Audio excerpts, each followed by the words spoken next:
Okay, hi guys. We're going to talk now about three celebrities who have stepped in it recently by saying something. Either I shouldn't say it's two of them are negative. One of them is quite positive, and you'll see that the person who did it in a positive way, the celebrity who responded positively, had less time to think about it than the other two. So when you're getting ready to say something publicly, remember everything we say is a matter of public record.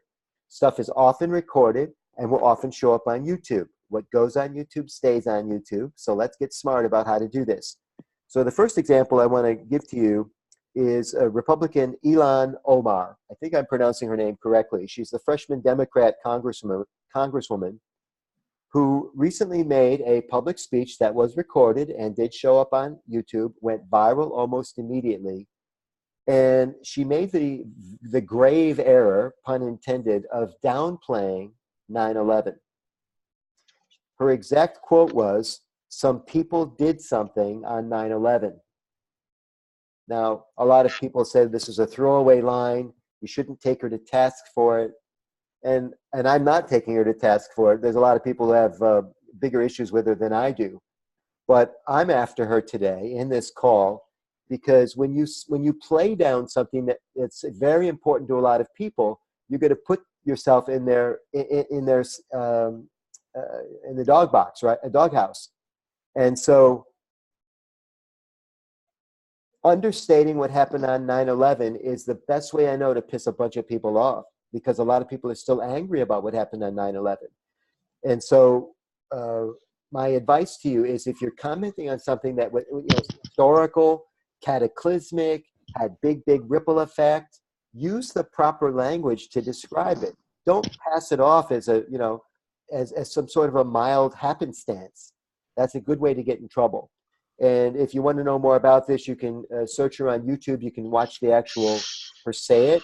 You can watch the viral commentary. Ilhan is Ilhan Omar, Omar. The second example I want to share with you is, and I apologize, I don't know exactly how to pronounce her name, Jacinda Ardern. She is the Prime Minister in New Zealand. Many of you know that there was a terrible mass shooting in a church in New Zealand. It took the world by surprise because New Zealand is not known as a violent country. Yes, it was an extremist type of an attack, religious retribution, if you will. But Ms. Ardern won global admiration for her response to the Christchurch shootings. As soon as she found out about the shooting, she started making talking points for a speech, a presentation, a series of presentations she knew she would have to give. And one of the early talking points was three words: "They are us." And of course, she was talking about the extremists, and she was saying, they're not our enemy, they are us. They are embedded with us. That's how they get into the church. That's how they get firepower to do this. That's how this is a problem with our society. It's not just a problem with the extremists. That was the approach she was going to take very early on.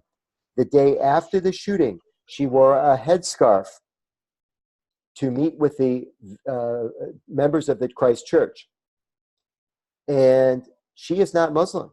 She wore the headscarf to say, "They are us." Now she's using nonverbals to convey her verbal theme.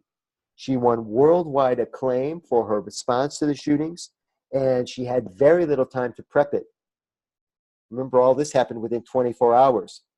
Representative Omar was making commentary after 9/11, years after the incident. And in our third example, Alyssa Milano, this movie star that gets the microphone somehow to comment on social stuff, stepped in it big time. This is the most recent example, by the way. She suggested, guys, and it happened to be all men on the call today, but she has suggested that all women join arms and begin a sex strike to protest the fact that women don't have say over their reproductive organs. Now, this is not to open political discussion. This is about her presentation and how effective it is. So it sounds like one of those things that, geez, maybe the women would join arms, and all of a sudden, there'd be no sex all over the free planet. But here's what's happened instead. everybody's kind of recognized this as a publicity stunt.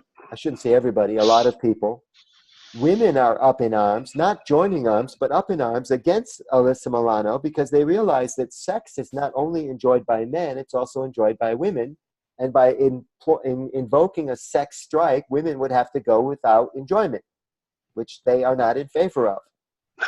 Second, women are saying it would be a good idea if men only wanted sex in order to have children.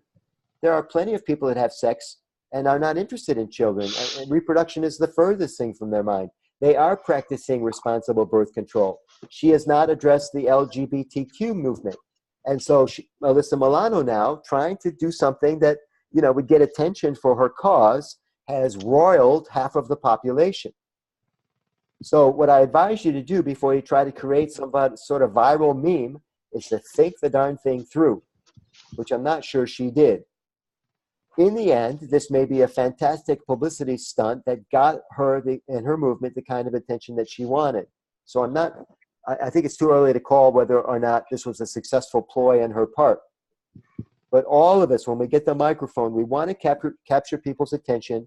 We want to create the ultimate meme, and it's not an easy thing to do. So I just wanted to, sometimes it's easier to call attention to celebrities who have either done a good job at this or not done a good job at it, so that we can learn from their experiences.